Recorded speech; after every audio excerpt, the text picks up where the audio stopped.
So hello guys, என் பேர் Mukesh and welcome to day 9 of back to the basics. இது டியூஸ்டேவோட வீடியோ. ஏன்ச்சதும் காலங்காலமாக ஸ்கூல் காலேஜ் பசங்க மண்டையில் ஓடுற அதே கேள்வி தான் என் மண்டையிலே இன்னைக்கு ஓடிச்சு. அந்த வீக்கெண்ட் எப்போ வரும்ட்டு யோசிச்சுட்டு இந்த சர்க்குலன் கும்பல் பக்கம் வந்தேன். அதுலேயும் இந்த ஜெட் பிளான்ட்டுக்கு 5 to 7 days ஒன்ஸ் தண்ணி ஊற்றினா போதுன்ற மாதிரி தான் சாட் ஜிபிட்டில் போட்டிருக்கு. ஆனால் என்கிட்ட இருக்கவா மடா குடிக்காரியா இருப்பா போல 3 நாள்லயே ட்ரை ஆயிடுறா.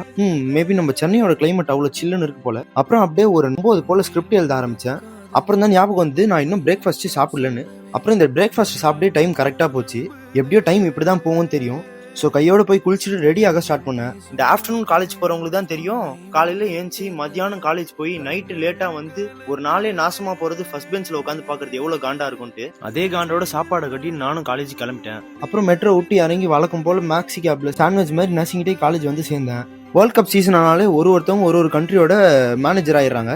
அதே மாதிரி நானும் ஒரு டீமோட மேனேஜர் ஆகி என்ன ஏதுன்னு பேசிட்டே சாப்பிட்டு முடிச்சேன். அப்படியே சாப்பிட்டு முடிச்சுட்டு வழக்கம் போல பிரேக்ல ஒரு வாக்கு திரும்பி கிளாஸுக்கு வந்து சர்டிஃபிகேஷன் கோர்ஸ் ஒன்று முடிச்சோம்.